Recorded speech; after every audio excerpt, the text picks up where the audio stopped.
Okay, so we have a course homepage, and you should go to it.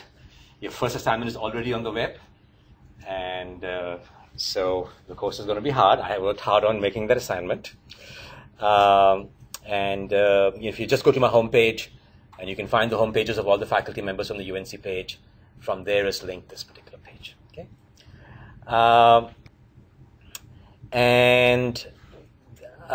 I try to be organized when I teach, but this is only the second time I'm teaching this course, so I have only so much material I can put online, and I'm going to change things a lot.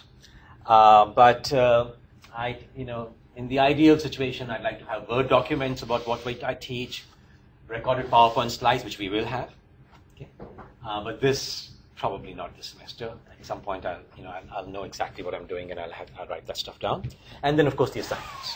Okay, and only the first links really make sense right now. The other links are just sort of for me. Okay, and I'll fill them up. And you're already getting an idea of sort of where we're going to go with these assignments.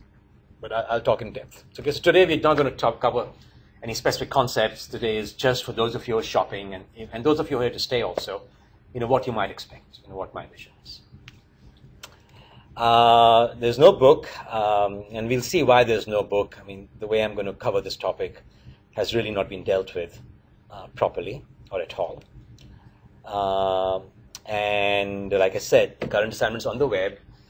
To get an idea whether it's too much work, it's too complex, it's too easy, you just do this, and it'll give you a flavor of what's to come. Okay. So we're going to, many of you said, practical, and so yes, the word practical is going to be important in this course, and that means you're going to have to deal with software. Not all the software you will write. Okay. In your first assignment, you're going to take actually something that my Con 401 student built a few years ago as a non-distributed application. It's a pretty nice application, actually. You get to see how far these students can go. And you'll make it distributed. Okay? And you'll make it distributed in multiple ways. Okay? This is important. This tells you how to use this software. So, this just shows you how you can trap how you can use the many of you said software engineering. And that's going to be important. Okay? This tells you how to use the observer pattern to get the information you need to go and then distribute it. Okay? So those grungy details you don't have to work about. This particular project is built on top of a certain library, okay, to make it work. And so that's the library that it was designed for. There's a new version of this library, but this code was not written for that. So you get a lot of warning messages. So I've just got the old version here. And you're going to also be, this is a link that I'm going to fill in. And at some point, you'll be looking at that code too, and I'll talk about what that is. Okay. So main point, there's software to be downloaded. Okay, and the links are there. And I'm still trying to get everything organized. And they moved the NFS server on me in the summer, so maybe some links won't work quite right, but I should get that all fixed soon. Okay. For your first project, the assignment is there, and everything else is on the web. I mean, it's general Java, so you don't have to worry about these links. Okay, so this is practical. This is implementation, and your grade assignment distribution reflects that. So we will have exams, okay, and the exams typically separate the H's from the P's or the A's from the B's, and assignments mostly people get 100%. Okay, and that means you get a lot of points. Okay, so you don't have to be too scared of the exams. And then, I do want interaction, and I do want people to go beyond what I'm just asking for. So there's going to be this 10% fudge factor that I'm going to add on top, and so that if you're on the borderline, I'll use that factor. And I use that a lot, by the way. Okay? So this is my discretionary points, over and above. But if you don't do any participation, don't do anything beyond what I ask for, you ace the exams, you ace the project, you're getting 100%. Okay? Please ask questions as they arise. There are many ways to learn. You can learn from me, but it's even better if you learn from each other. That's, in fact, a very effective way of learning. they often say those who can't teach. And I always add to that, those who can't teach become head of teaching committees, which is what I am. So, but that's not true. I mean, I really don't believe this stuff. Whenever I don't know anything, I always say to people, oh, I want to learn about security. Maybe I'll teach it something. And people laugh and say, wait a minute, you're supposed to teach what you know. If you really want to learn, you've got to teach it. Getting an A grade is easy. Just got to be better than the others. Teaching, means you have to know. There's 20 smart students here, and have to know more than them. And I tell you, the first time I taught, I was literally on my toes all the time. But this guy, was just so smart that he kept me on my toes. So when you discuss things with each other, yes, the person who's learning is benefiting, but you don't know how much you, as the one conveying the idea, is benefiting. It really, really crystallizes in your head. You abstract out. So it's a really win-win situation when you help each other. Okay? And I know you have a question, but let me just finish the slide, and I probably am going to answer your question there. So, okay, so what do I mean by, why don't you ask a question? Oh, I was just going to say, but the 2 midterms, no final, does that mean your class won't be using the university time slot for the final? Okay. So the good news is the bad news is that the very first week you got an assignment. Okay, nobody else is given that. Right? So that shows you what a masochist I am, a sadist I am, who knows what it shows. The good news is the last week you have the final. Okay? So I think you'd rather go this way then. When everybody wants your time, I don't want your time. When nobody wants your time, I want your time. Okay? So that's what's going to happen. So can discuss solutions with each other at high level. I mean, you guys, you have a litmus test for what a high level means. And, we have to be very careful here. There's an honors code, thing, and there's discussion. So what's the fine line? What does high level mean?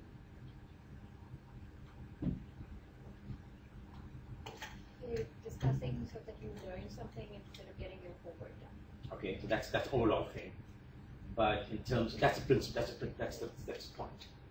But in terms of just the mechanism, like a general idea of how to solve a problem, not to the details.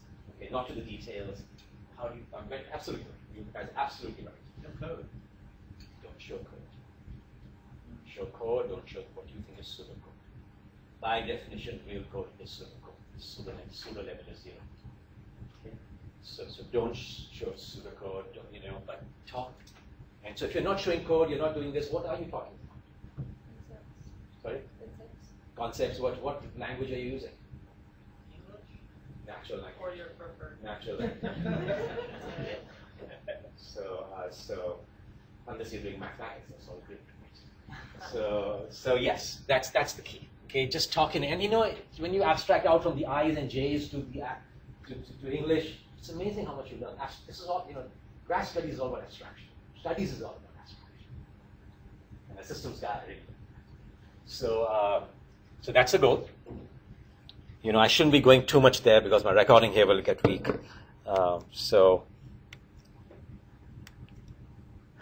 You can see each other's code when you're helping them debug, but unless you've got a photographic memory, you're not going to remember what you saw. And you probably have already solved the problem by then. So there's very little chance you're going to take that code, especially when it's so buggy.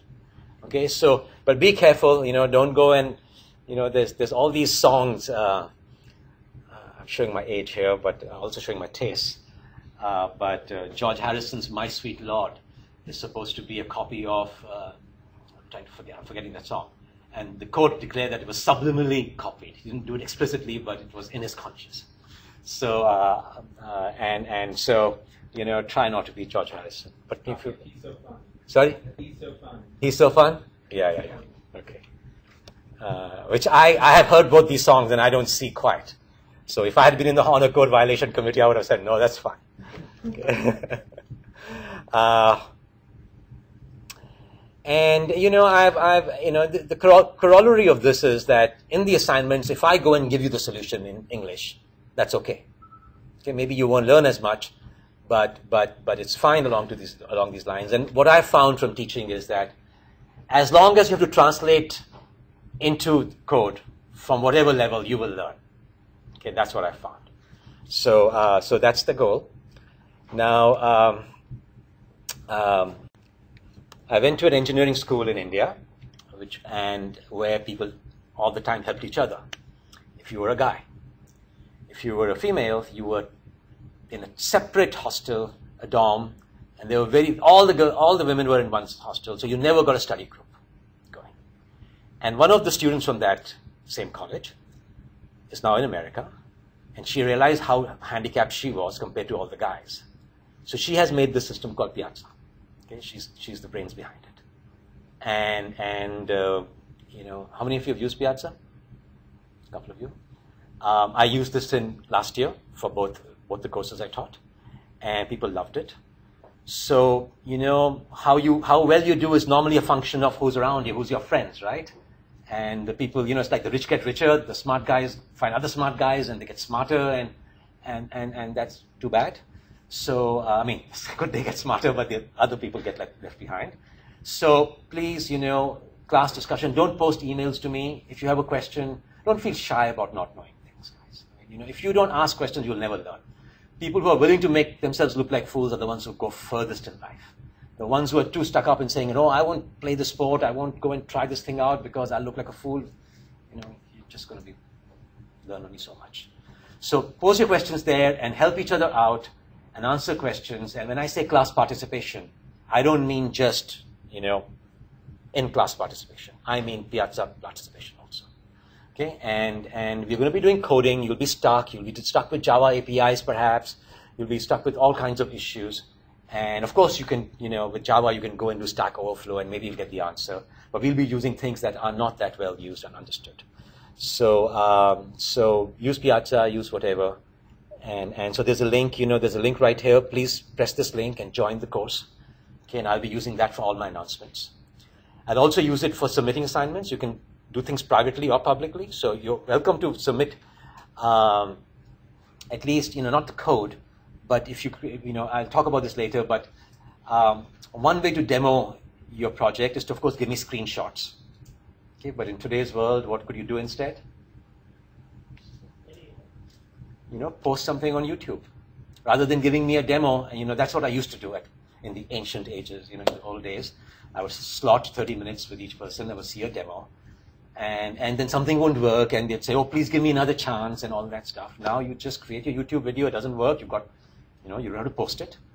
And you can post those links privately on Piazza, or you can post them publicly and say, "Hey guys, you know, I did this project, have a look." And if you really feel uncomfortable with security issues, we'll find other ways. You know, there's always email, there's Dropboxes, there's shared AFS. So if you really feel that, you know, because privacy is a big deal in academics, and if you think that you know, that violates, that there's risks in doing so, you don't have to use it. But if you use it, that's great. Okay. Okay. So that's the overall course plan. Any questions? I'll talk about assignments in the end after I've told you, you know, what the course is about. So, you know, distributed computing is a hot word, hot term. It's got to do with cloud computing. You know, it's practical. But if I was to ask you, what is a distributed program? Define it.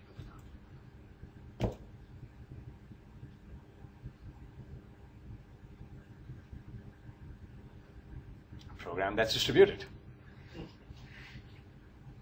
Well, yeah, that's the crux, right? Distributed how? So what does distributed mean? Like it just means in separate places. Separate places. So we'll get down, you know, place meaning. I know that's what I'm saying. Location, or it could be a different system. Sorry? It could be a completely different location. Different location meaning like North Carolina, California, or. Different computers involved in the same task. So say that again. Different computers that are involved in the same Multiple task. computers involved in the same task.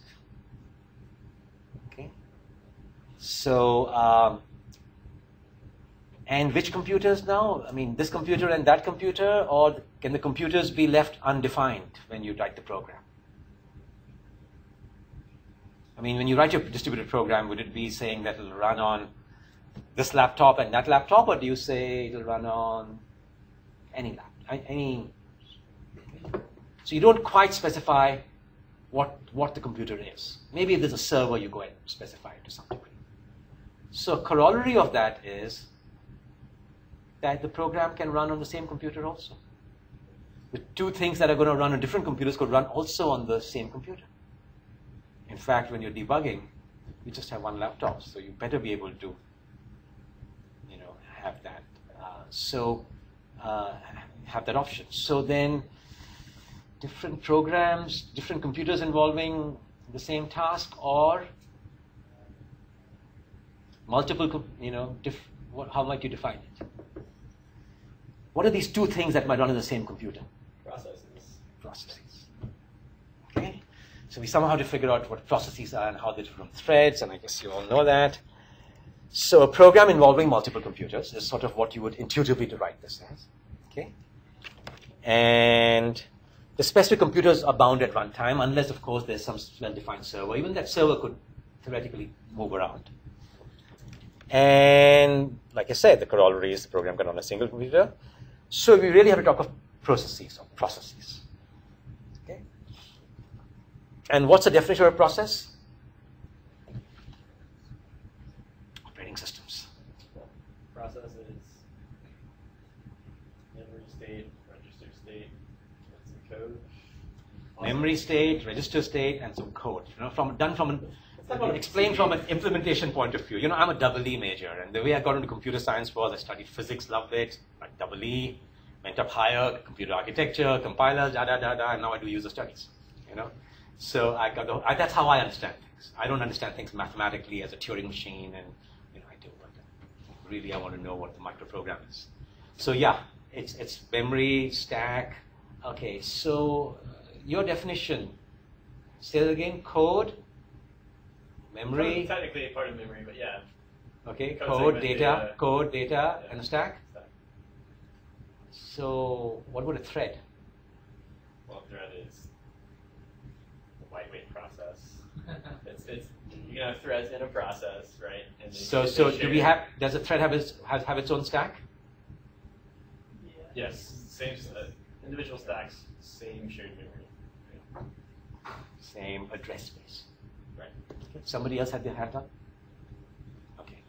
So, a process is basically an execution instance of a program. That's from the high level. Who knows how it's implemented inside, right? So when you run a program, you get a process. You run the same program multiple times, you get multiple processes. Right? Associated with program and memory. And, you can just go and look at the task manager and see all the processes. And processes are independent activities that can, you can interleave or execute concurrently, depending on how many processors you have.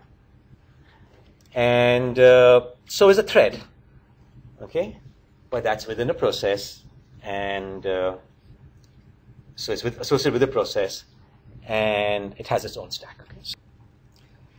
So here's your picture. You have threads within processes.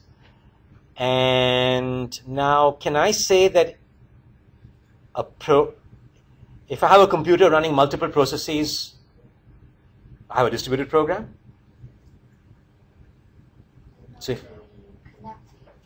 So that's the same task thing you were saying. So a time-sharing system, which you guys know nothing about, of course.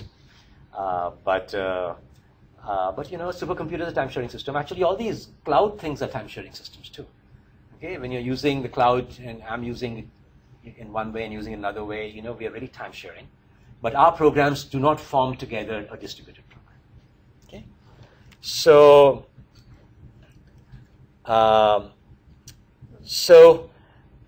a single process executes on one machine. It doesn't execute on multiple computers.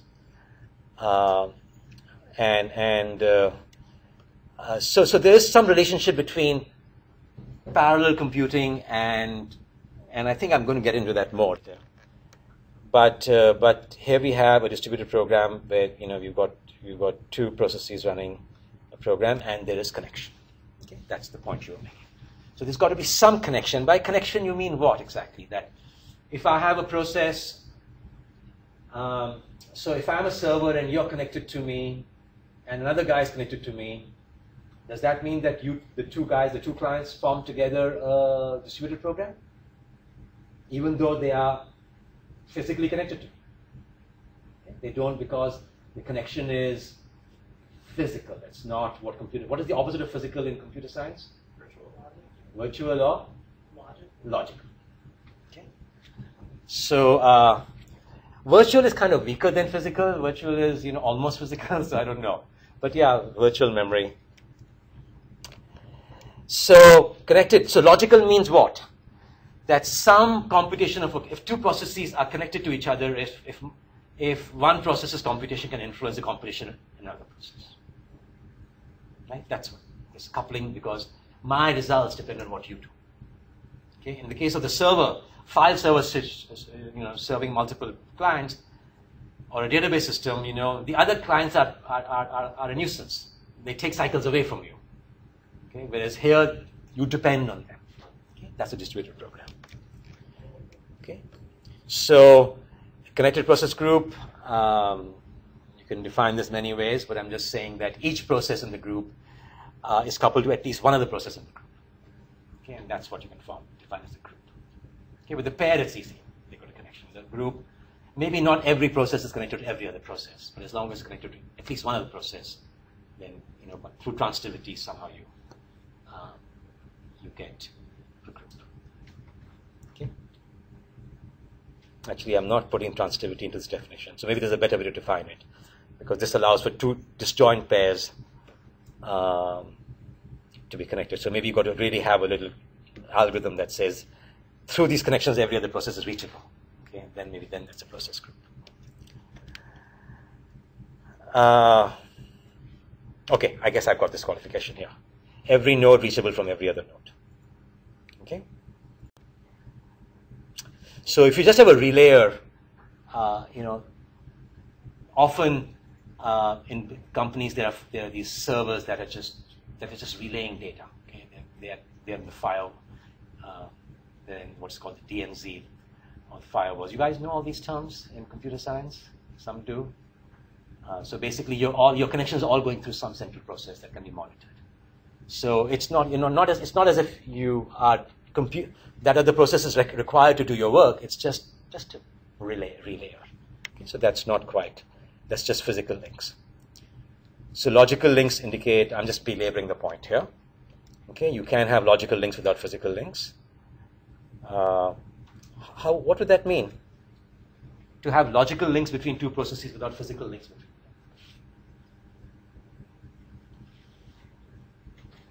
I mean, it could mean that you're looking at one machine and you read the output and you type it in the other machine and run another program. Okay, it could mean It's that. kind of logically connected. Yeah. When I say physical, I mean direct. Yeah. You can have a server that relays things. So you receive a command from one of your clients, report it to all listeners. So you don't have a direct physical link here. Right. Yeah. So you were thinking of logical link as being the transitive, the Yeah. reachable thing. Yeah. Okay. Okay. So distribution is a hot area, which must mean it has many applications. So what are some applications that come to mind? Some application areas or applications. Collaborative software. Collaborative computing, that's my interest. Actually, I went from distributed to collaborative.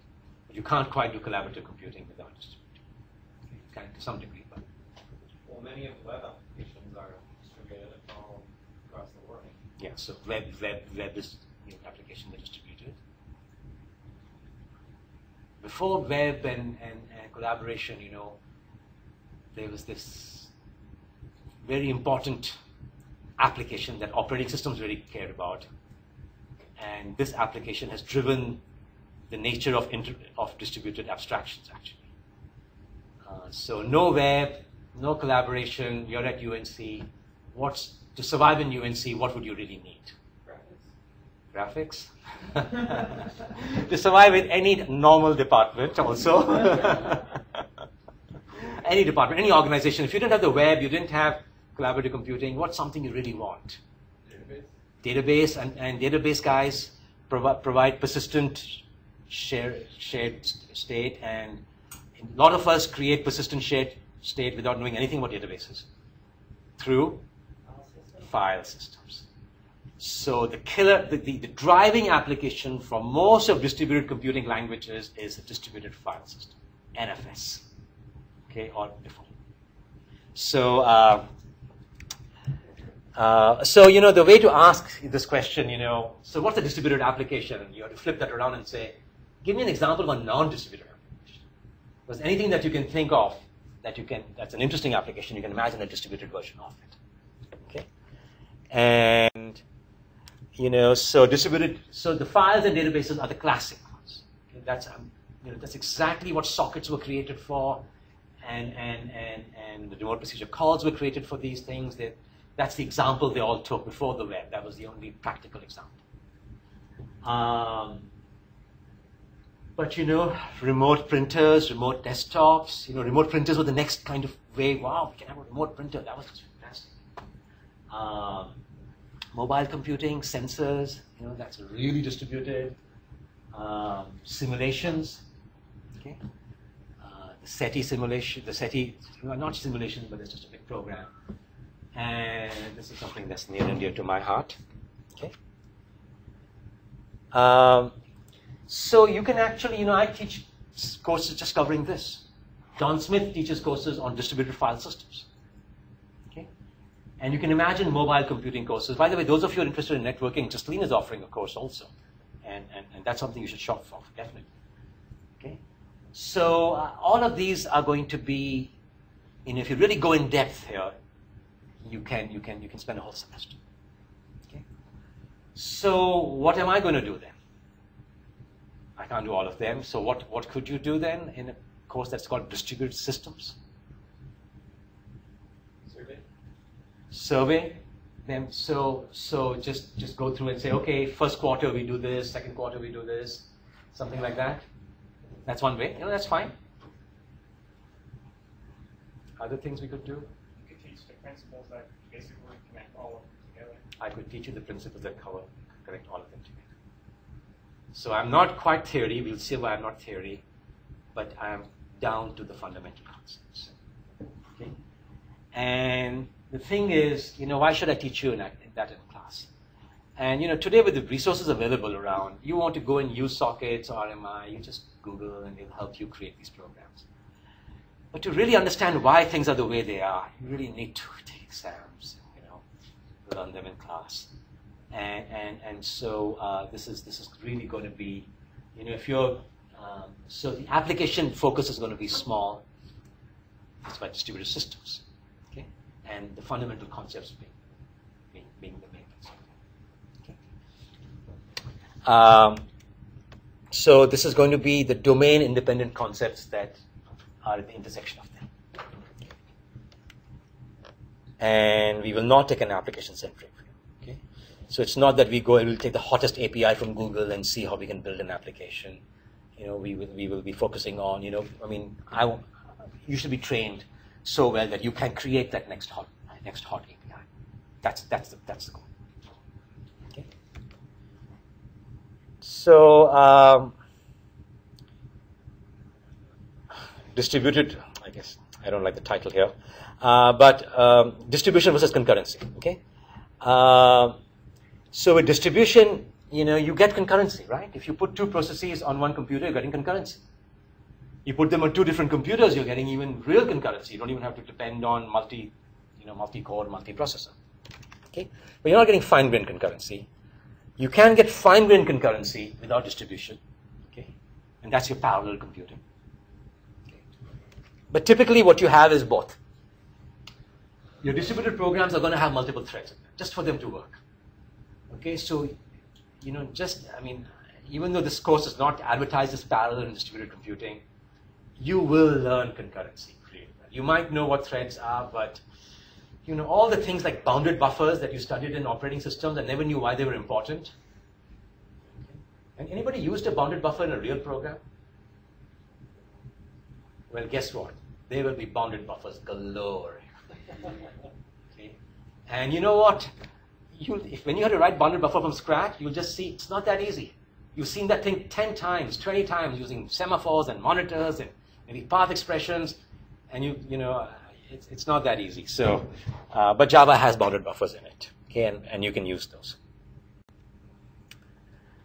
So again, to sort of distinguish between distributed and non-distributed, so it creates a single process logically and physically unconnected to any other process. That's non-distributed. Okay, and distributed is, okay, must deal with sequential and possibly concurrency issues. Okay, pair or larger group of connected processes, and must deal with distribution and usually concurrency issues.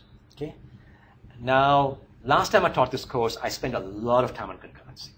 Okay, and I have these recorded slides. I won't do that this time. Okay, I assume, how many of you haven't done any operating systems? Okay, how many of you don't know threads? So, you know, what I really need from operating systems is threads and somewhat knowledge of bounded buffers. Okay, so the two of you should really go look up bounded buffers. And you know, you do bounded buffers, you'll just get an unbounded number of hits on Google. That's a very famous topic. But those two aspects I really want you to know, and I want you to learn about synchronization. Okay, and why Google? I made these notes, made this PowerPoint slides last time, and please go have a look at them. Okay, they're pretty thorough. So they'll be linked from the web page, and I really will you really will need this stuff. Okay, even for your first assignment. So for those of you, I'm giving you 2 weeks for the assignment. For those of you who've done threads and are familiar with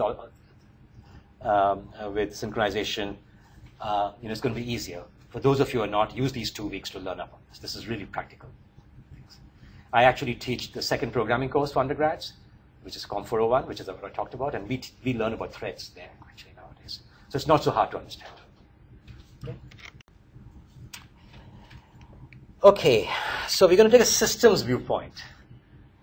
And we use the word systems so often everywhere, and I want to just take a few seconds, a few minutes, and define what systems means.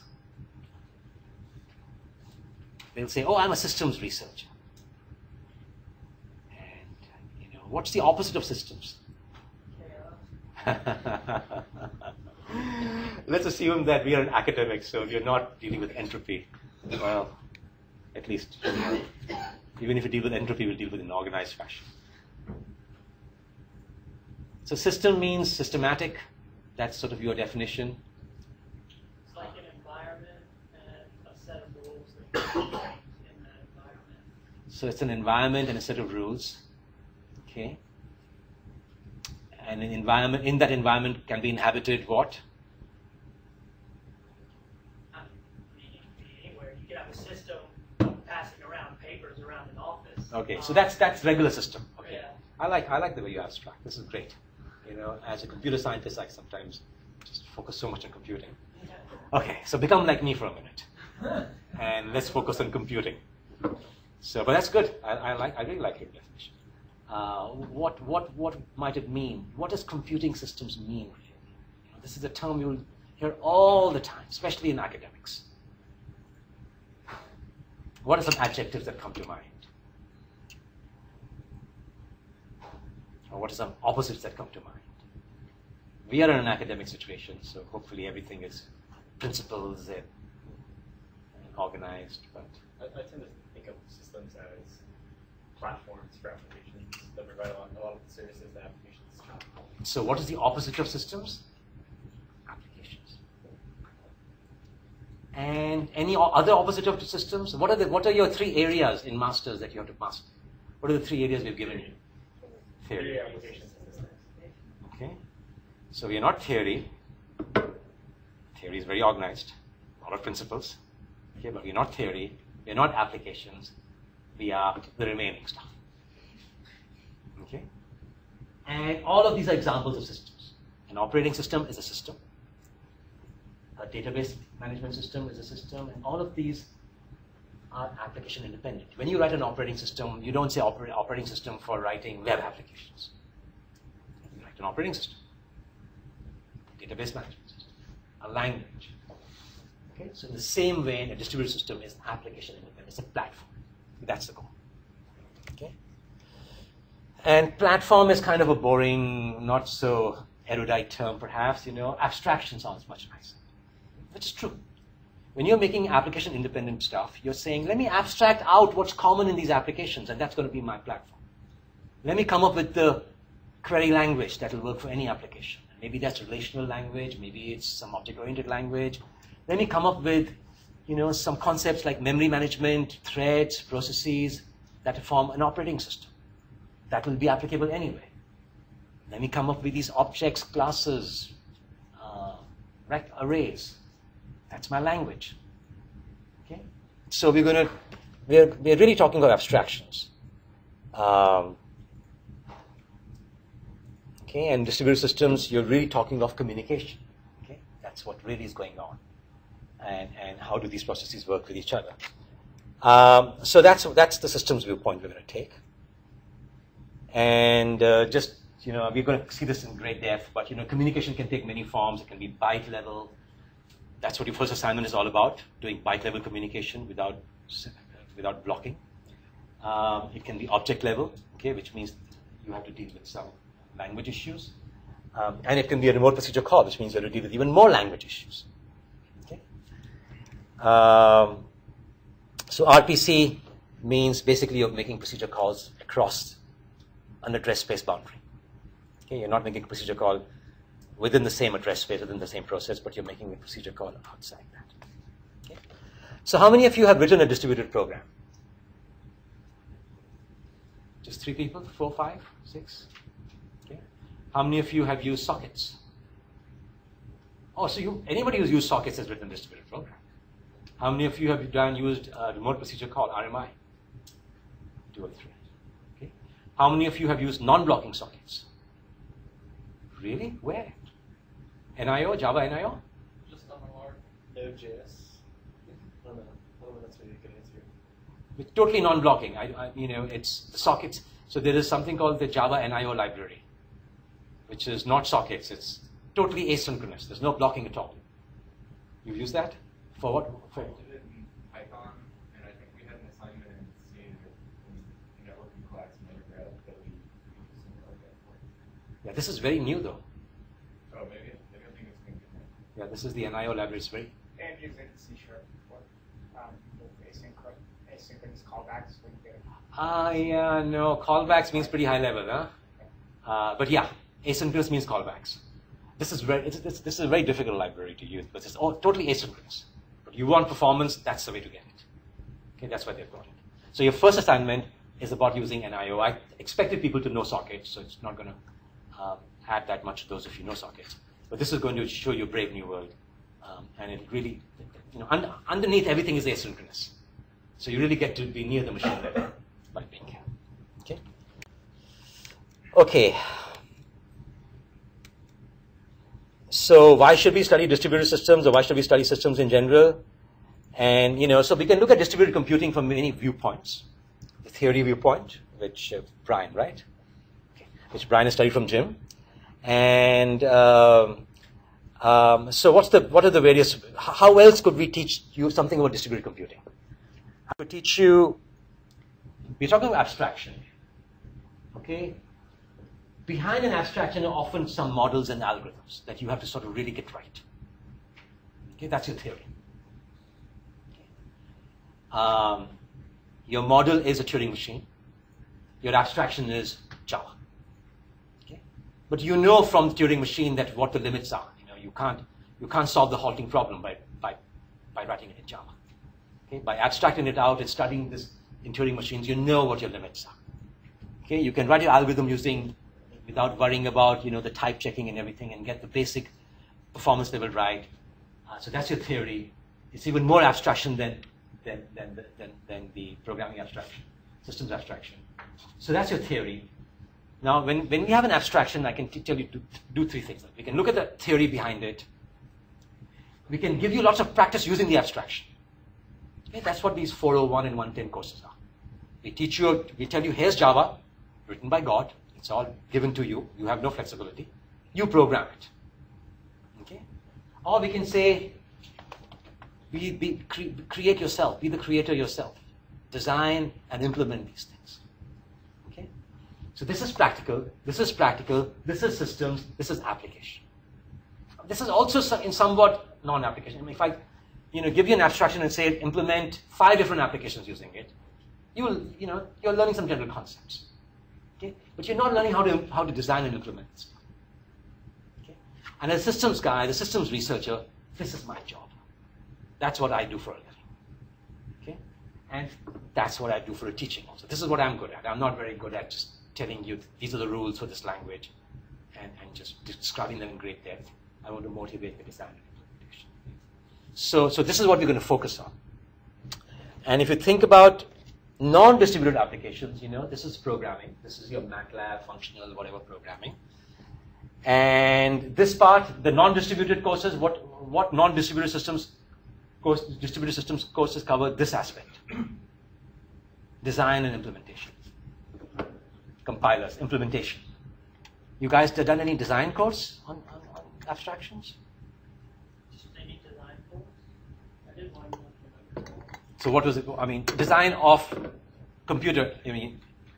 No, it was just design, like design patterns. Okay, so design patterns is again, sort of, it is, yes, it's not an abstraction. Okay, the difference between this, okay, so let's get into that. This is something I really enjoy, so it's not quite relevant to the topic. What's the difference between a design pattern and an abstraction? Give me an example of a design pattern. I think design pattern is the use drive. Use? Yeah, it's applications uses that drives it. Uses Because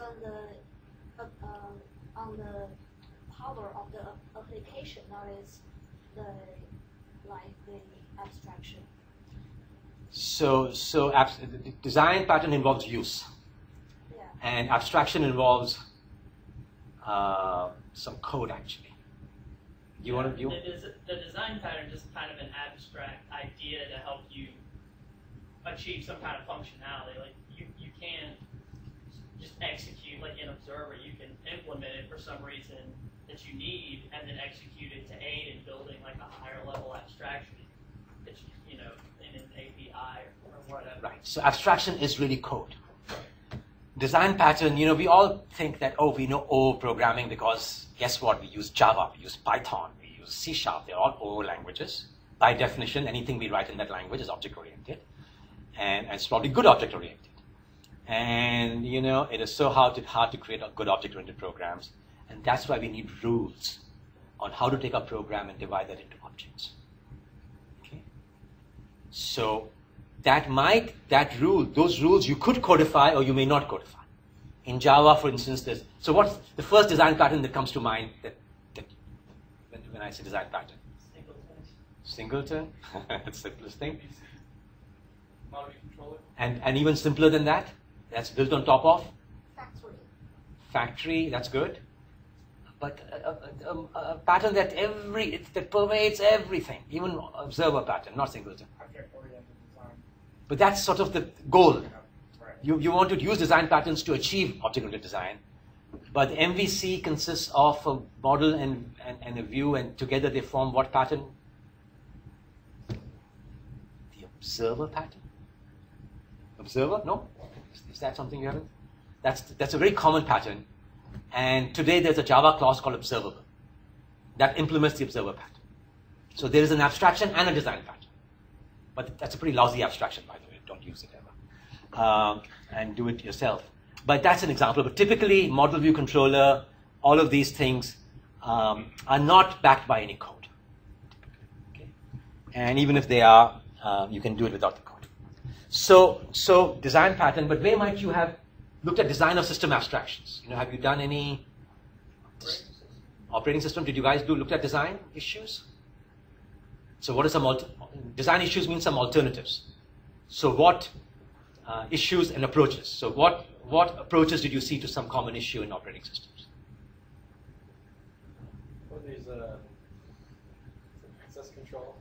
Access control. So you might have there's two routes going where you sort of take a user-centric approach and talk about a user's access, and then there's an object-centric approach where you, for each object, you specify what users can access it. Okay, so the capability list versus access list. Right. Okay. Exactly. So there is okay. For multitask, for like scheduling, you have cooperative, which is simpler, or you can have preemptive, which is a little more difficult, but you know, it's better overall. And from fitting memory, best fit, first fit, right? Synchronization, busy waiting, doesn't work. Semaphores, monitors, okay, these are all design choices. Okay? And that's when you really understand things. I mean, how well you understand synchronization when you see that busy loop that doesn't work. Then you see a semaphore and then you say, oh, you know, but I forgot to do the notify, and let's just do a monitor which will do the notify for me, but maybe so you just learn things through that, okay? So, and programming languages, anybody done a survey of programming languages, functional language, so that's like a design thing also. You see, yeah, there's so many ways to go and do this, okay? So, the analog here is that I just make you guys write 5 different applications using sockets. Okay? That's one thing I could do, and that could be a very useful exercise, but that's not what we'll do here. And we're going to look at various forms of data communication, byte level, object level, RPC, asynchronous. I mean, there's a whole space there. Okay? And you have Turing machines and so forth. And what you do here, what Jim does is, he'll say, here's a piece of code that's 10 lines, and here's a book on why it works right. Right? So you spend the time on proving those things right. And you really know, you're convinced. Well, maybe you are. Okay, but sometimes the proof gets so involved that you don't know which the code is right or the proof is right. But that's the goal. No, we are going to say, you know what, we will write large amounts of code. Hopefully they'll work. If it's on YouTube and you've got a demo, it works. Okay? And we're not going to prove these things right because, the art of proving right is something you learn in a different course. And you really want to take those things that are really hard to get, that are complex, and that are neat and elegant, and you want to spend a lot of time on that. And you want to go and take those concepts and say, you know what, it works. I won't give you the proof, I'll give you the intuition here. Now let's go and put that in a nice software architecture so that I can go and use this algorithm or that algorithm. I can switch it around, and then you just get some experience using it so that it gets into my use. Okay, so these are all valid ways of teaching things. And, this is like a perfect complement to this course, or this course. If you like this course, please go and take this course, because you really understand the foundational underpinnings. When we take compilers, what's the perfect companion to the compiler course that you might have been told to take? Automata theory. Automata theory. Okay? That's a perfect companion. And so, along with this course, this is sort of the perfect companion. So this is not what we'll be doing. Okay, and you can do design. Can you see a relationship between design and implementation? Are they divorced? One guy designs, the other guy implements, or are they? So what's the correlation? In my experience, no design I've ever made is from the start, and then implementation. That sometimes just causes me to change the design, sort of an iterative approach to it. So you think a programming language is influenced by how it's implemented, the design, or you think it's totally divorced?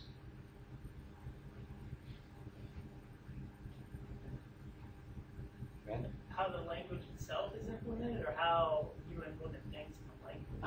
How the language is implemented. I mean, yeah, they make trade-offs, like if they want the compiler to be a single pass versus a multi-pass compiler, or whether they want to have. So what makes things multi-pass? Why would things be multi-pass? They want to have more complex, language, maybe not the language itself, but combinations of the language. Like in C, you have the header files that specify things. In Java, you can specify an inline. So it's like you have to read all the function definitions. Then you can go through and see, oh, is there a function call that doesn't belong? So it's convenient for you. It makes the compiler writer's job harder. So, Yeah. I mean, Or inefficient. So yeah, or inefficient. So what about grammars? So they used to be, you guys know the various kinds of grammars? Some names come to mind. LL1, LL2, LALR1, LALR2. There was a time when all languages were LL1. Then C came around and became LALR. But the grammar is never ambiguous. And there's an algorithm called the early algorithm which can take any language and parse it almost. and it's order of n cube. And nobody ever implemented that. N cube is too expensive. Okay? So you are dictated by implementation. And sometimes you are not. Okay? So they always go hand in hand. And the best language designers also have typically been very good compiler writers. So we're going to focus a lot on implementation. Okay? If you can go and actually implement an abstraction, and if you're implementing a new abstraction, you're probably designing it also to some degree. So that's where you get the real buck. Okay? So designs are done of only efficiently implementable abstractions. And abstractions are basically, like I said, they have the practical algorithms that have been proved correct. And you know, I always think that you don't know how to program till you've written a compiler. In my blood, I can't really say that to many people. I'm saying it to you guys. But I'm just saying that, you know, when you understand how that language is implemented, you really know what's going on. And I see this, and don't you think your knowledge of computer science helps you use that laptop much better than the person who just not a computer scientist, even if you're using a Mac? Right? I mean, you just know so much more. So when you know how a language is implemented, when people ask me, does Java do this, Java do that, does Java do that? I don't know. I never wrote any documentation on Java. But I wrote compilers. And I say, wait a minute, if I was Gosling, how would I implement this and what would I design? And I typically answer based on that, and I get the right answer. Okay? So when you know how to implement something, you know how to design it, and you can really use it. So, so implementation will be the real goal. If I could design my whole requirements in this department, I would make compilers a compulsory course. Okay? And you know, Jan does a great job teaching it. But since I can't do that, those of you who've done 401 with me, we do a little compiler right there, mini compiler right there. And that's the real reason, because you really understand things through that. You learn recursive descent, you learn a lot of interesting things. Okay? So that's how implementation will be the focus. Last time when I taught this course, we did only implementation, and I felt that might have been a little bit too much. So since a lot of you have done socket programming, so that's good. But tell me if I go overboard on this. But as of now, I've got 3 assignments that are going to involve use of programming abstractions. So you firstly get a good idea of the breadth of abstractions, and then we'll get down to its design and implementation. Because we have only one course in distributed systems here. I can't go and say, okay, we don't have a distributed programming course. So I'm going to do some distributed programming, and by looking at these 3 abstractions, you'll automatically, when we do design, you'll know which way to go. If you never used a programming language, you probably can't design it either. So so I'll talk about the assignments, and maybe we won't need all 3 of them, but let's see.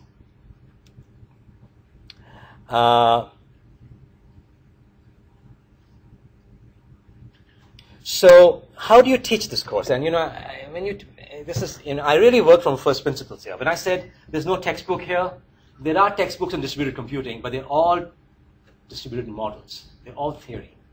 There is really no systems book. Okay, so I spent, you know, before last year, I just spent the whole summer just trying to figure out what I should do. And so how can you teach this course? Well, I can teach you design in class, and you do the implementation in notebooks. That's one way to do it. Okay? I go and teach you about various forms of synchronization, and then you go and implement one of these. Okay? And so that's one way to do it. But the trouble is that implementations can be complex, and you need to learn how to implement. So I just covered the design. I never told you how to implement a semaphore. So you never probably implemented it right. Okay, so that's the disadvantage of taking this approach. I could give you, when you do the compiler course, what do you learn? What I learned was we saw high-level pseudocode, very, very high level, and we went and translated that into real machine code. Okay? You learn a lot from that. And that's when I saw somebody actually who was sort of the best teacher I've ever had in my life, organize his code in a certain way and give me these. So I learned a lot about implementation just by looking at his pseudocode. Okay? And the pain by gain ratio is pretty high here because the assignments are doing the full compiler. Okay, so till today, I never got my arrays working. I never even got a chance to see whether they work or not, because in those days, I used a time-sharing system, and everybody was running their compilers at that late at night. And I never got the cycles to test if my arrays worked or not. And so, there's that disadvantage to do the whole thing. So is there some middle ground here? Is there some third approach we can take? I can teach you design, you do the implementation totally on your own. I teach you pseudocode and you do the implementation on your own. You translate the pseudocode into implementation, we do the full implementation. Or what else could you do? Some OS courses actually taught this way.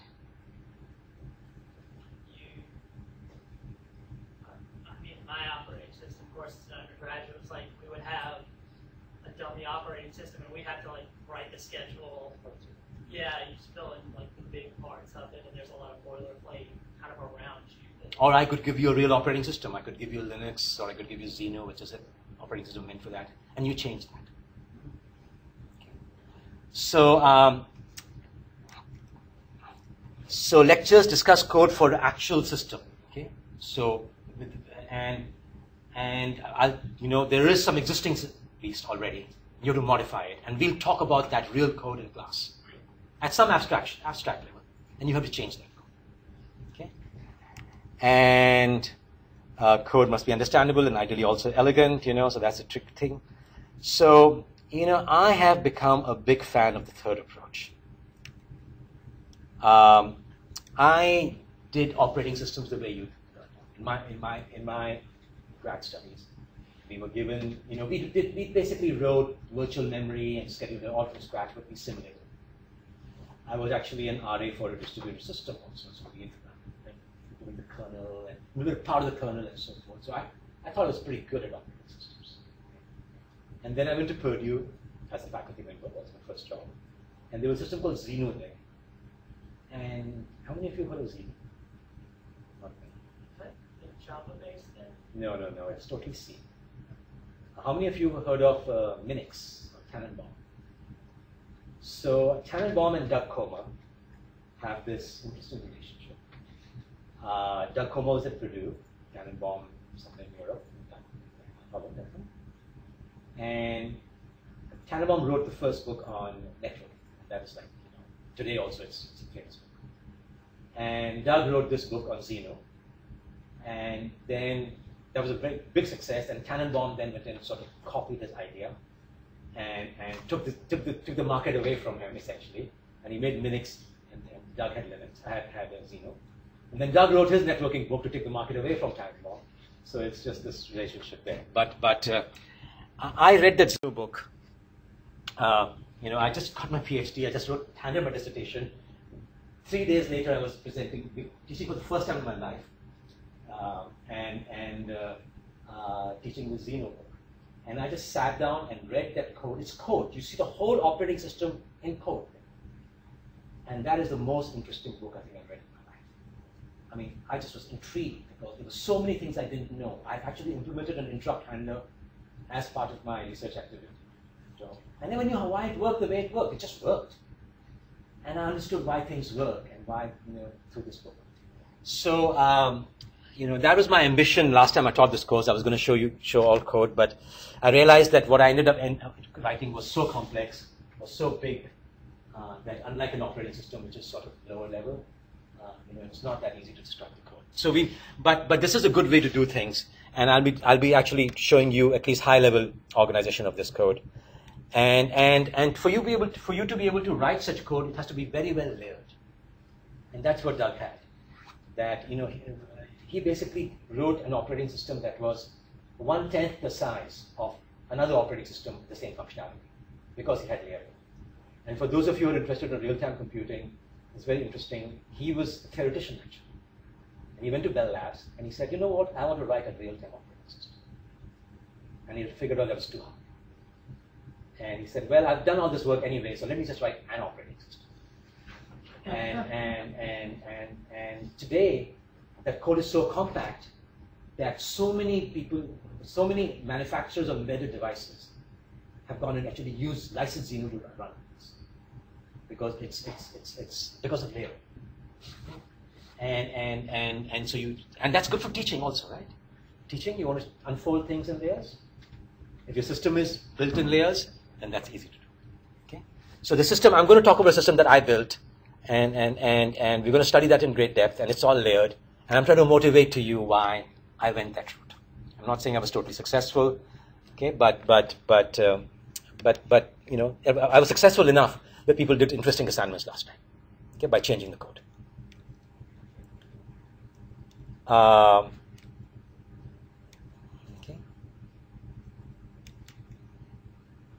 So layering is good for software engineering as well as pedagogical reasons, and also from efficiency point of view. So this approach is not used in distributed computing. So if I'm going to use this approach in distributed computing, I need distribution layers. So, you know, layers exist in, I mean, first field you think of when you're thinking of layers is networking. Okay, and if you are the ISO model, you've got these 7 layers. And if you do, as I've been brainwashed a lot by Doug Comer. Okay, so I was a junior faculty member, and he was, you know, so a lot of these things come from him, and he always said, if you're doing a real network, you do these things. If you're, you know, building in the abstract, you build these 7 layers. But either way, you do layers. Okay, and so let's just, I think at this point it might be, let's just take a minute and try to understand how are we different on networking. A lot of you guys said, you know, I'm interested in networking and distributed computing. I've got these networking layers. I seem to imagine that I need more layers for distributed computing, and that's a difficult task. That assumes that networking is not the same as distributed computing. So how would you contrast distributed computing from networking? Why should you be in my course and not just Lean's course, for instance? Well, networking is the tool by which you achieve distribution in a lot of cases. So, of course, you're going to need another layer because you have at least an application on top that's using the rest of the networking stack to achieve its distribution across multiple processes.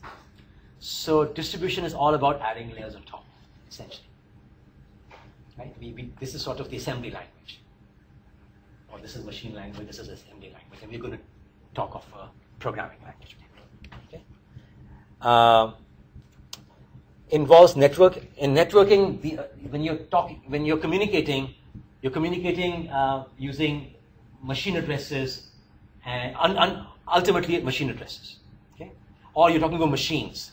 And in distributed computing, your target, your source and target of communication are what abstractions? Processes. That's it. Okay. So, and you know, it may involve routing of messages through processes. Okay. So let's stop at this point, and we'll carry on next. Okay. And I haven't covered all the slides, but by next class at least, for those of you who are shopping, you'll have a good idea. Okay. And I'll put these slides on the web if you want to go ahead and see what's coming also.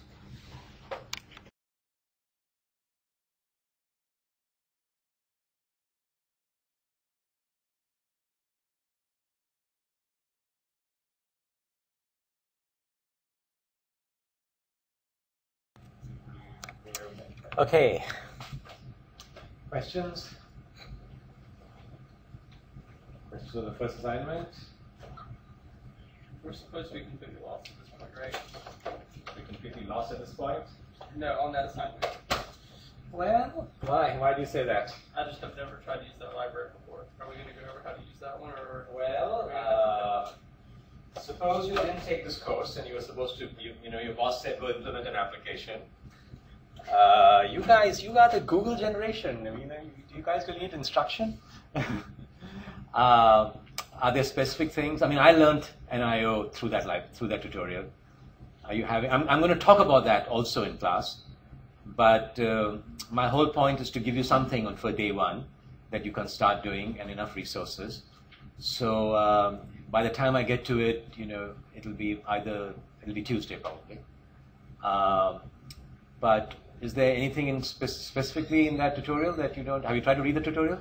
No, I was looking through the skeleton code and stuff. Yeah, but I mean, read that stuff. I thought he did a good job. He did a good job. Okay, and there's many. If you just Google, there's many NIO. Sorry? Google's your best friend. Google's your best friend. And guess who are really your good friends here? People around you. So that's why we have Piazza. And by the way, you guys should, if you haven't, I'm making announcements on Piazza. So you should go and enroll in Piazza, because that's how you'll get announcements. In my other class, everybody's are already enrolled. But in this class, I don't think many people have enrolled. So I just made a change to my office hours and announced that. So I don't know how many of you got that message. Yeah. I guess I could just Google this. In Piazza, is there a way so that the announcements will email us? Or do we just Yes, you get a digest every 2 hours. By default, I get. Oh, okay. So you don't have to poll.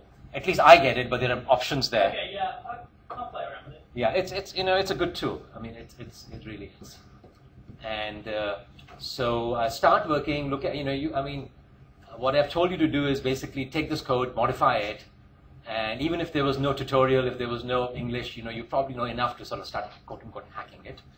But he does a good job, I thought, explaining things, and there are other tutorials too. And post to Piazza and post specific questions, and I might be able to answer, and certainly your friends will be able to answer.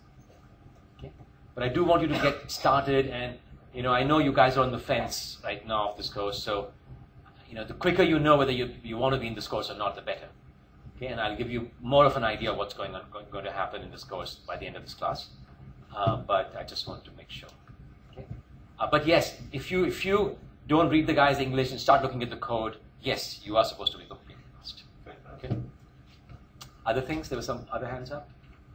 There's a specific question. Please ask. So in the tutorial, he mentions how to echo. Yeah. When an operation comes in, when a channel's ready to read, you only have the socket for that channel. Is there a way to get all the sockets for all the other channels? So your selector, you have a selector thing. You register with the selector a bunch of channels. Right. So when a read happens, you know which channel it occurred on. Right. So if you have multiple channels, you can listen to read. You can know exactly which channel. Whenever you block, you get to know. When it blocks with the read thing, it tells you which channel is sending you the data, basically. Right. Which is what you want. I mean, was that your question? Well, that I understand, but because what it is you gave us the option to do a server or a peer-to-peer. Yeah. So I decided to try the server one. Yeah. Of course, that's the much easier approach. Peer-to-peer is very difficult, but it's fun. Okay. We'll get to it at some point, maybe. But I understand the read. Like the server gets the notification to read, but when you get the data and you have to process it to send it out to the rest of them, yeah. I guess there would be a collection of sockets that I've made when I register. Here you go. Isn't it good to discuss it like this? You get the answer yourself. And of course, the read is done not just by the server. The read can be done by quote unquote the client also. Okay. So again, the program is going to be. You're welcome to run it on multiple computers. But for debugging purposes, you can just run it all on one computer, and the idea is to have multiple processes. Okay. And see if there's any problem running Bo is the guy who did the simulation. If you have any trouble running that, okay, you shouldn't have. But so again, post the questions and we'll answer. Yeah. So I was curious how the grading works. So you said post YouTube video, you demonstrating the program Piazza, but then how is the grade breakdown? Is it like if it works and you discuss all the questions and it's 100%, or is it like pretty specific on how you answer the question? I mean, if you go and answer in every question, I don't know.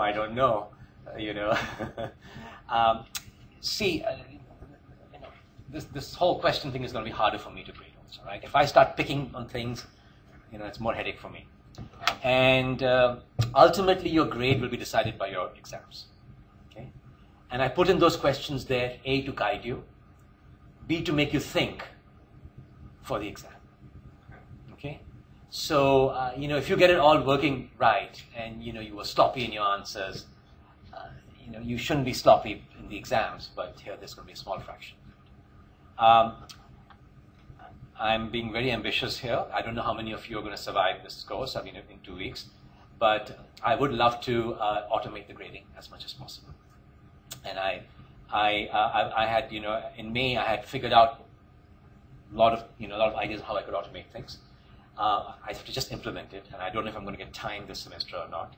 But if this number remains, I think I will go and invest energy in automating rather than, not the answers, not the question answer, but at least the grading part. And if I get that going, you'll have that code with you, so you can test it before you give it to me, so I don't have to, it's a win-win situation. If that happens, okay? I'm making promises, but I had a plan in May, and I got around to doing something else this summer, which was actually has to do with, the system I'm going to describe to you is the one I created is so complex that, 2 years or a year later, you're now having trouble understanding it. And I want to visualize things. And I'm not a visualization guy, but I taught myself visualization, and I built an animation system where I can animate tree algorithms and graph algorithms and scanning algorithms. I want to, if possible, so I went in that direction. I wanted to animate the distributed algorithms also, because we write these programs, and I spend a lot of time making animations in PowerPoint. Wouldn't it be nice if the PowerPoint simulations could be created from the code? Okay, that was my sort of goal. And I think I know how to do that too. I'm making all these claims. I can automatically grade your stuff, I can animate it, and they're all related because it all has to do with analyzing your program and understanding what's going on to some degree. So I might change the assignment a little bit so that you help me grade it and animate it. And it probably won't happen this semester, but there's an outside chance it will. And if it does, and like I said, if this number of students remains, it's much better for me to go and spend energy into writing that program than to individually grade and see whether you've used the right abstraction or not. Okay? Because I have to not only look at the demo, I have to see how you did it. You're going to do the same user interface 3 different ways. Okay? So that's the difference between sort of an application course and a systems course. The idea is the system abstractions. If you've done operating systems, you do Italian philosopher using semaphores, using monitors, using other things, and you really get to know how these abstractions relate to each other on the same problem. Okay? So that's a thrust I'm taking. So your YouTube video will be the same for the first 2 assignments, and just the mechanism will change. So I have to somehow know you use the right mechanism or not. And I can actually, put my own class loader in there. I can know exactly what classes you're loading, what methods you're invoking. I can even look at the arguments being passed. I can go and see in what sequence these things are happening. All these things I can do. I did that in May. To put it all together, to make it work for an assignment, is the challenge. But I hope to do that. I want to do that. Okay? Other things? But let me just say that in general, the grades, you will do the project one way or the other. I'm giving this. The projects are not so hard that you won't finish them. And your grades will ultimately be decided by the exams. Okay? As long as you are conscientious and work. If you don't do the project, then you're in real trouble. 60% of the points are projects. Okay? I'm much more sympathetic to people not doing well in exams than to people who don't do the project when other people do. If it's hard for everybody, then then that's another issue. Okay? Other things? Okay.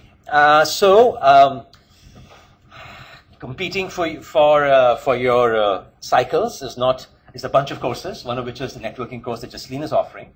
And I want to make it very clear what we learn here, what we might learn in that course. That's focusing on wireless computing, but it's networking. And we saw earlier that networking abstractions are lower level than higher level distributed abstractions. Okay? You get more into language issues in distributed things, and we'll see that here. Okay? So just as programming languages are built on top of assembly languages, okay? So it's good to know assembly. It's good to know programming languages. Okay? And distributed abstractions are built on top of networked abstractions. Okay? It's good to know the assembly abstractions to do higher level abstractions. And the boundary is a bit blurred because many distributed abstractions are just networking abstractions provided to a program. Okay? So that's where the thing becomes very blurred. But we'll be going above that also. So that's the thing here. And I want to again emphasize what I said last time, or at least address a little bit more in depth, this whole idea of domain independent. So like I said, we're not going to take sockets and build 10 different applications, distributed applications, so that you have a good idea of the breadth, the variety of applications you can build. That would be a different course. Okay? So we're going to look at things that are the intersection of all of these areas. So the more fundamental things, okay? The more things that don't change that often. So you'll be using web services. When you leave this place, you'll be using web services to build your applications. you will really know how web services are implemented after this course. Down to serializations, and you will know exactly, how it's different in, why when it's asynchronous or synchronous, what the differences are. So that's a part you will know. Okay, so I'm promising domain independence, but I'm putting a question mark here. Because, like I said last time, distributed abstractions got built by OS guys. And OS guys build these abstractions not imagining there's going to be a web, but they did it for themselves. They wanted to build distributed operating systems. And they said, how can we build a distributed operating system? What kind of abstractions do we need for that? And the first service they wanted distributed was a file service. Okay, workstations came around, people said, let's go and share files. What a great idea. Okay?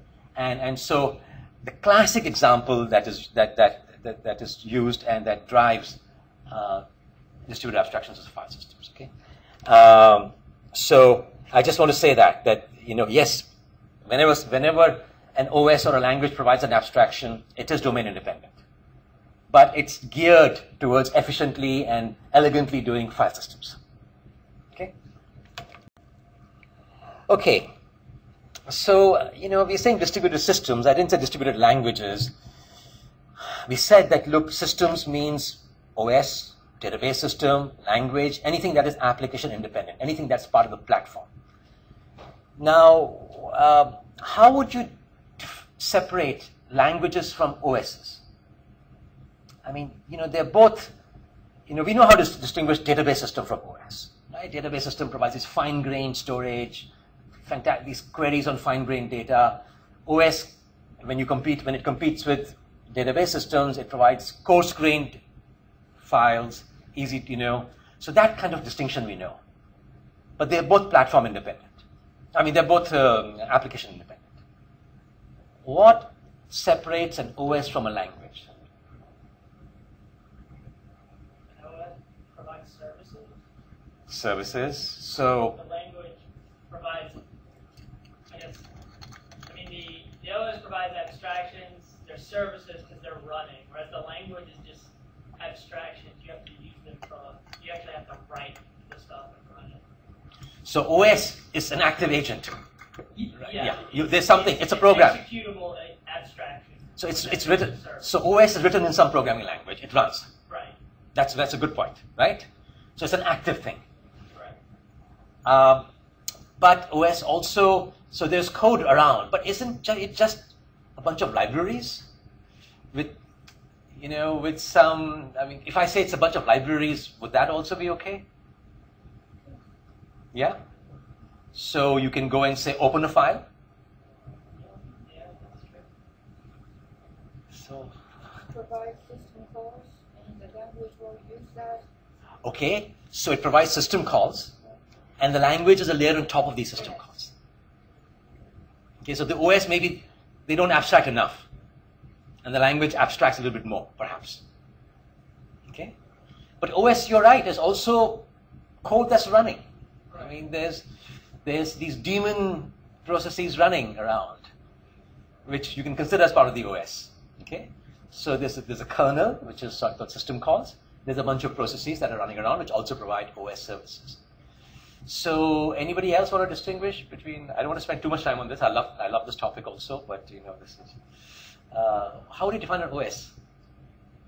I mean, a system call is a call, right? So any system call, I mean, if I have a system call to scan a string into tokens, is that part of the OS? The OS is it's the abstraction over the machine resources so that they can be shared by multiple processes. Beautiful. It's a virtual machine. It's providing you everything that the machine provides, but sort of in a more virtual way, and it is meant to mediate. Okay, there are these resources on the computer, like the CPU, like the disk, that multiple processes can access. It is the arbiter. Okay, it's the mediator, it's the guard, it's the policeman. Okay, it's the resource handler. So who defines processes? That abstraction of a process, who defines? OS. OS takes a CPU, which is a processor, and converts that into processes, which can be mapped to multiple processors or one processor. And then it says, okay, I'll mediate between the processes. So I'll define processes, I'll mediate between them. So a library that says tokenize a string, that's nothing to do with sharing. But a library that says create a shared file that other processes can share and open a file, that's an OS abstraction. Okay? And the whole idea is that you can use the hardware directly for it, but it's too low level, and you want something higher level, a beautiful virtual machine. Okay? So whereas a programming language says, oh, process has been created by magic. I'm the abstraction to allow the processes to be coded nicely. Okay? So both operating systems and programming languages provide domain-independent abstractions. And operating systems support processes and language-independent abstractions for accessing protected info. Okay? So again, the abstractions are language independent. They're not dependent on, let's say, the Java language, or I mean, the OS might be written in C, but it's there for everybody. Okay? And the programming language just provides you with fine-grained abstractions needed within a process. Okay? So that's the data, the records, the objects, and so forth.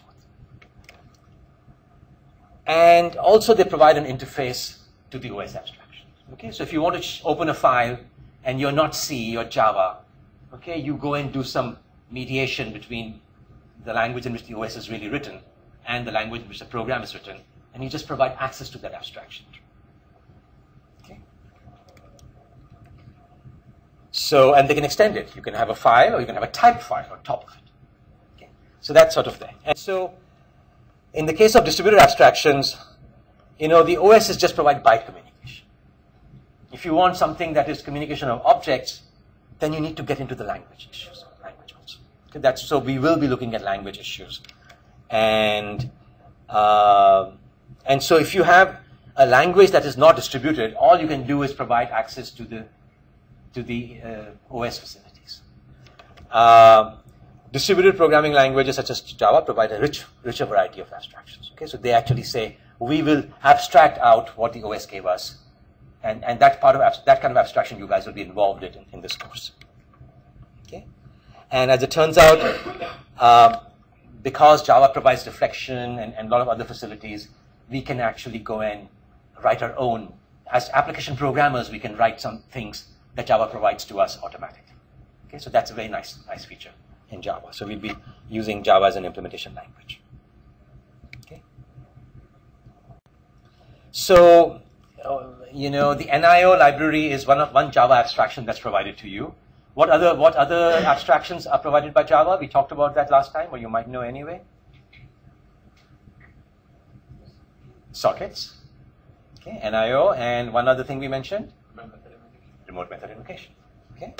So we have object streams, byte streams, blocking byte streams, and RMI. And if I was to layer them, how would they be layered?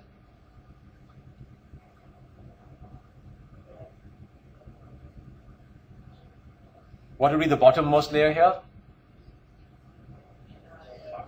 Maybe NIO, the lowest level, maybe sockets. Object communication would be built on top of what? Byte communication. And blocking or non-blocking, you think? It could be either. As it turns out, what do you think it is? NIO is new. Okay. And RMI would be built on top of? Object, which is RMI seems blocking, so it's good to be on top of some kind of blocking thing. Okay. So there's blocking, socket, and then this kind of got added as a new thing. Okay. So one thing we could do is just gain an understanding of things that are provided to you. You could just know in depth what these things are and how they contrast with each other. And but we can go beyond Java layers also. I'm going to also, at least that's my plan right now, expose you to something that was built by my first PhD student here, sync replicated objects. So replication is a big topic in distributed computing, but there's no real abstraction that you can find on the net. And there are these things coming up, actually. Last year, or 6 months ago, I was contacted by Samsung lawyers. They were being sued by Apple for, Apple loves to sue Samsung. This was not the first suit, but the second one. And they were suing them for infringing some patent that had to do with the sync system we had created. So we had actually done it before Apple. And Samsung was very happy to know that. Okay. So they were trying to ask if you had the prior, right? Yes. So I was, what did they call me? Some kind of witness I was. I forget, some adjective witness. Not expert. Something like that. I forget. But it was not expert. It was like I'm the one involved, right? So anyway, Apple dropped its suit after that. So sync is something that is, it's a Dropbox. Okay, we had a long time ago. My student had an idea that you should have Dropbox, and you shouldn't be just syncing files and directories, but you should be syncing spreadsheets and Word documents, and all of that stuff happens today, right? You can go and merge to Word documents. You can merge to PowerPoint documents. You can merge folders, but they're all built using different primitives. And sync was this Java framework that can allow any Java objects to be merged with each other. And the Java object could be a folder, it could be a spreadsheet, and in fact, John Munson, who's at IBM right now, Labs, he created that system, and I've sort of since then used it to teach also. So I think this is, when you go out and you don't want to just use web services. Maybe you guys will go to the companies you go to and actually invent something like replication as a nice framework. So I think it'll be a nice thing for you to understand, and it's not hard to use, hopefully. So that's something we'll do. And also we'd like to get into implementation, not just, so we look at the design of these things, and I said design and implementation go together, but we want to also, implement some abstractions, right? And none of these frameworks, including sync, is geared for implementation.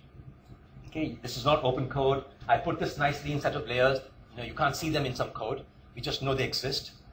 Okay, so and this is where I got motivated a year ago. So last summer, not this summer, last summer, I just spent every waking moment creating what I thought would be a nice layer distributed system. Okay,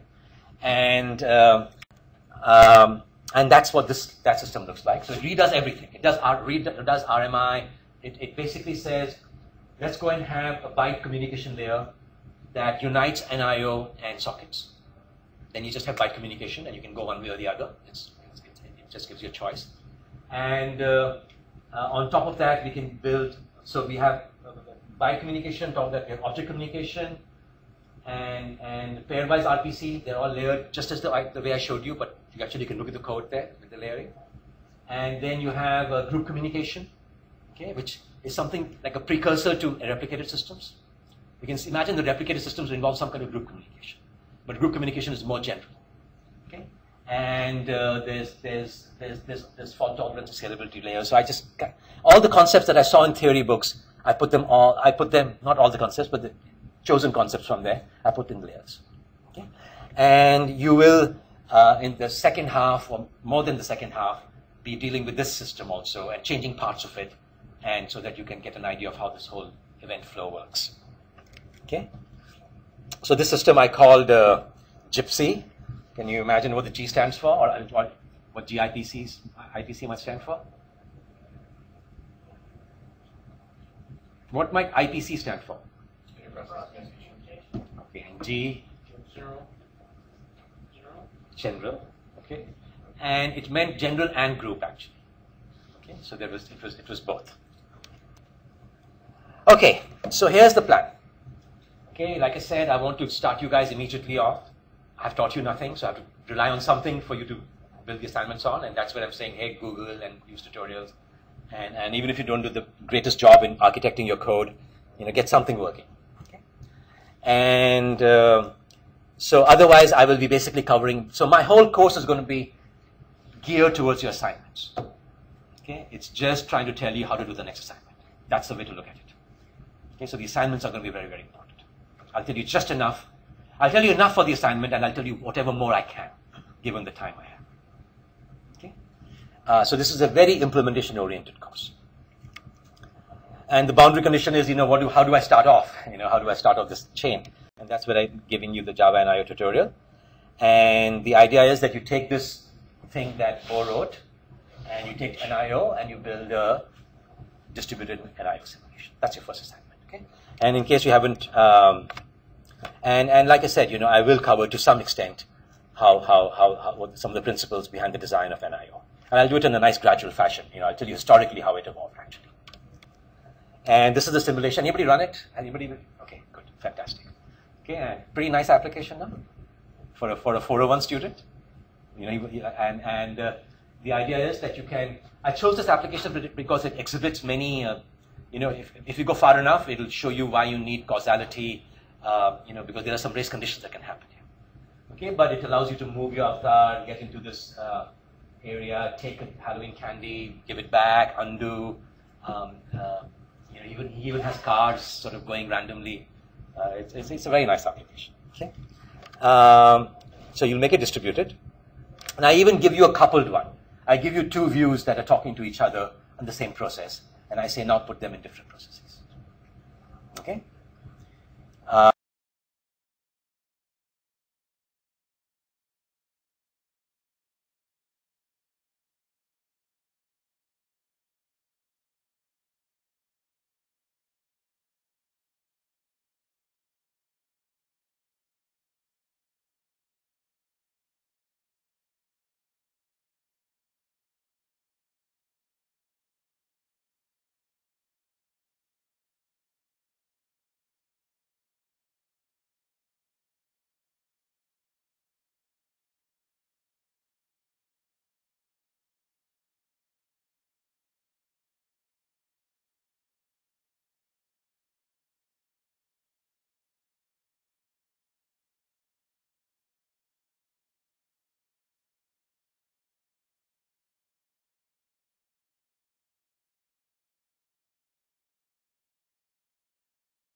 Behind it.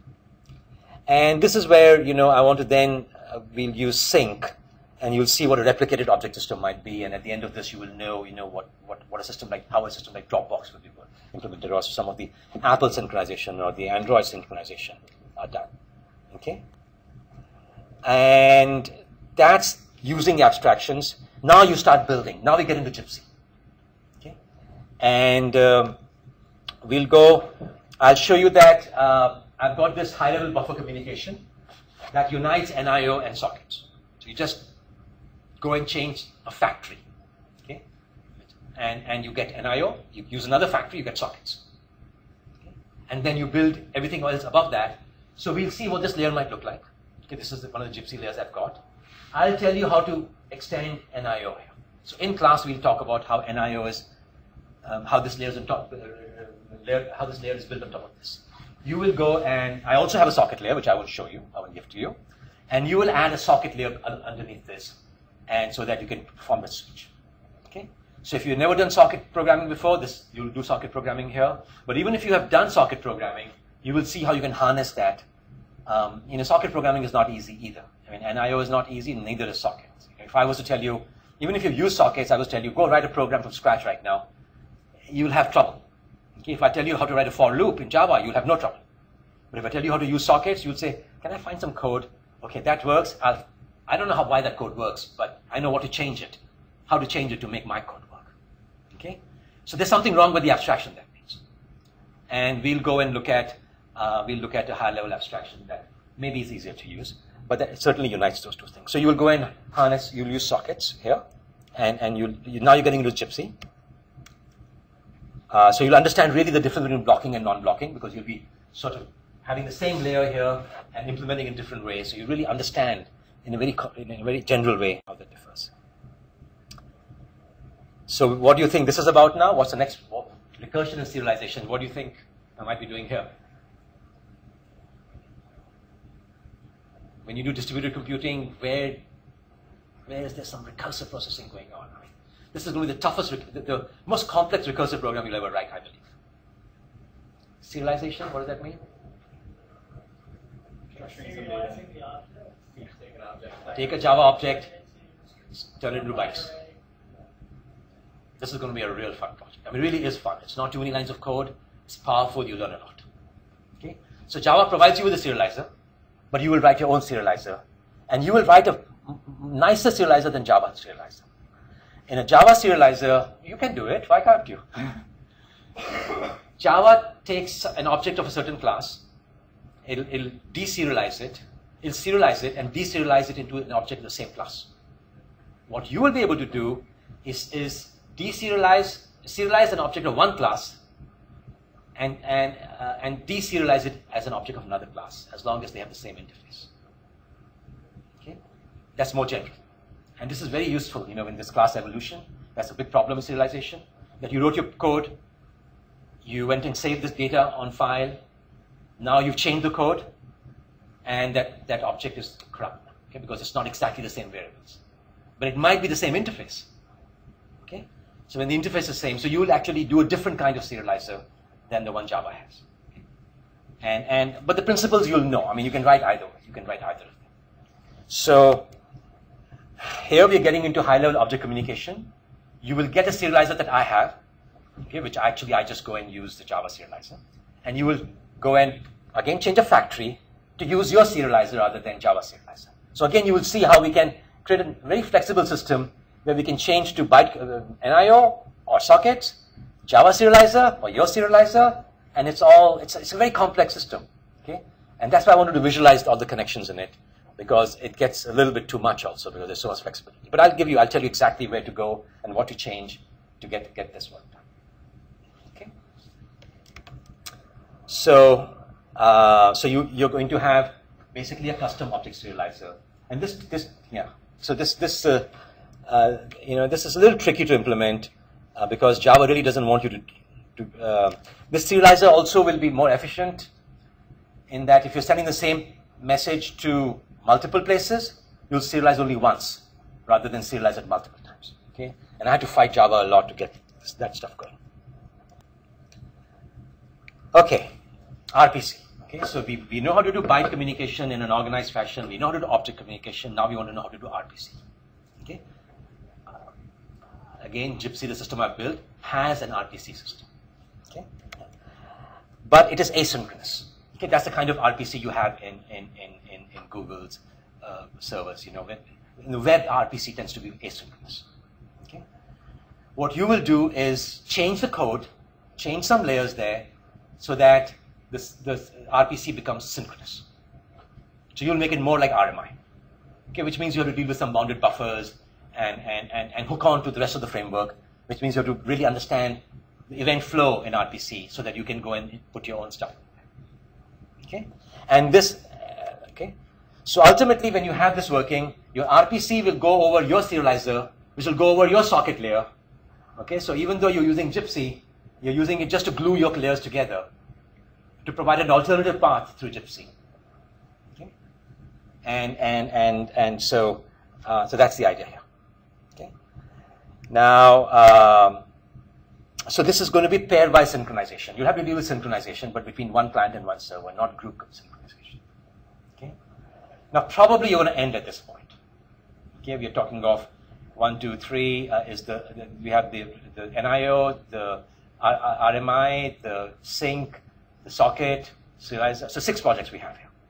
Maybe we can do a 7th one. I don't know. But if we get time, I do have plans that there's fault tolerance, and you're going to Gypsy comes with a certain kind of fault tolerance, and you'll make it more efficient. Okay. And I had this plan last year. We couldn't get to it. Probably we won't get to it this time also. But I have different sets of assignments this time. So maybe we'll get to it. We'll just see how it's going, how the lectures are going. But this is where we could end up as at least the 7th assignment. I mean, this is going to get, if you can get here, it'll be wonderful. Okay. And maybe if we sacrifice socket assignments, but then again, that's the foundation. So maybe I'll be able to sacrifice something else. But I think everything else is more basic than this. So I'd rather you get the basics, and this you're not, because fundamental is more important. Then there's the last phase. The last 2 weeks, you'll be implementing an assignment, and I can just teach whatever I want. I don't have to be driven by a project. And I tell you what freedom that gives me is amazing. Okay, because you're not. You can just do more theory teaching. And, we might do transactions, we might do distributed hash tables, things you won't implement. So it'll be more abstract. Okay, so that's the plan.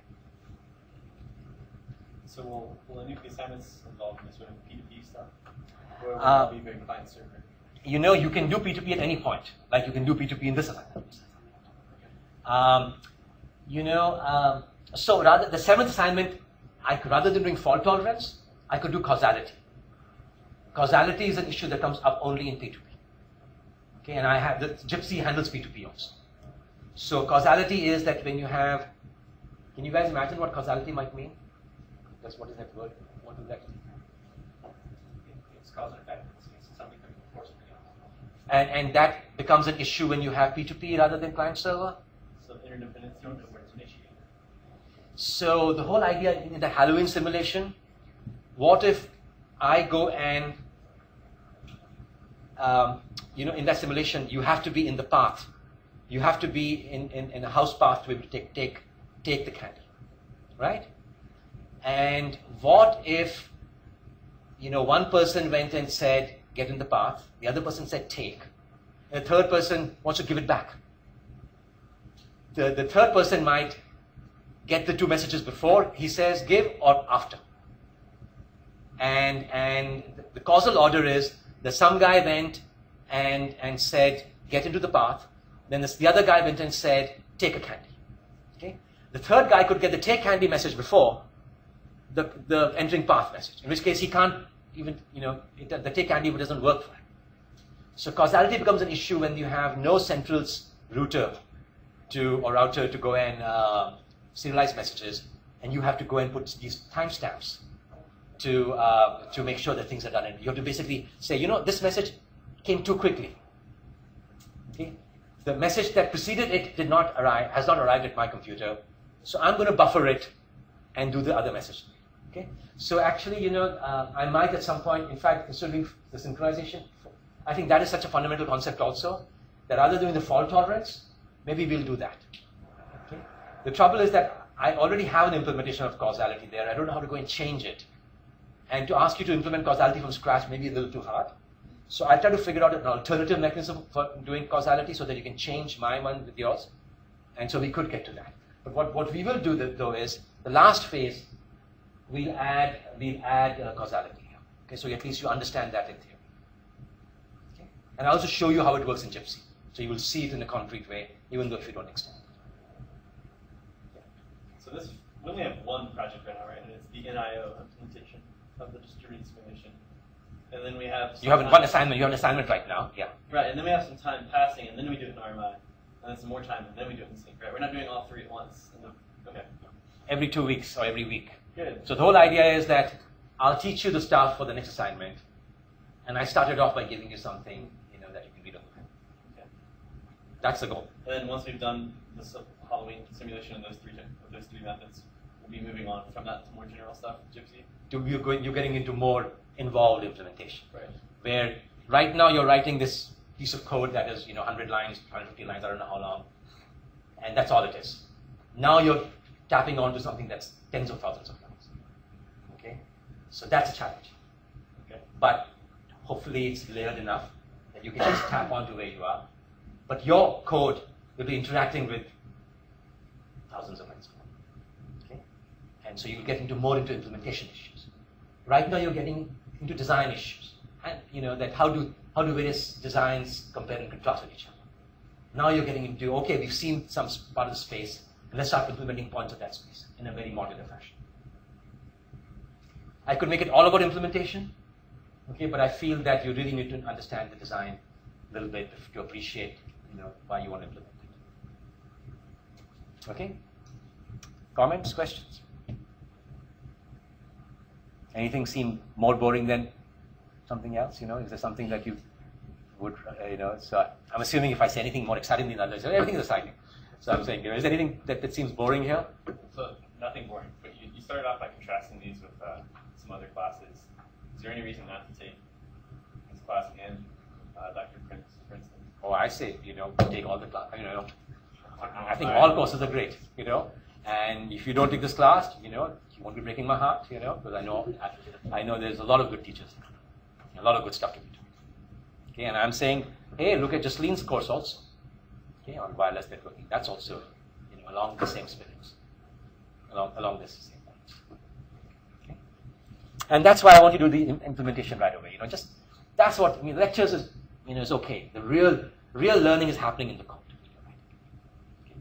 So that's where you're getting your main education. Okay.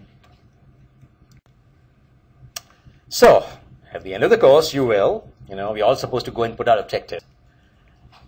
You'll understand the fundamental concepts here. You might not know how to do all of these things. If I was to teach collaboration, I would teach you how to do share desktops. But you'll after this, in fact, I was motivated to teach this course because I wanted to teach this course. And I said, I can't teach this course if they don't know this stuff. So I said, okay, is there some book I can find on distributed systems? And I couldn't. I said, okay, I'll start teaching distributed systems now. Okay, because then I can get the layers for this. Is your spring course the course where you implement sort of the Google Docs? I did that. So I don't teach in the spring. I teach double load and fall. So this is in spring is when I implement all these things. Okay. So I did every alternate year I teach distributed systems, and collaborative systems. So we did the Google Docs like thing last year. The last time I taught this course was 2 years ago. I see. Okay. But there's enough overlap, and there were people who hadn't done my distributed systems course, so I had to kind of do RMI again. Okay. Questions? Okay. So,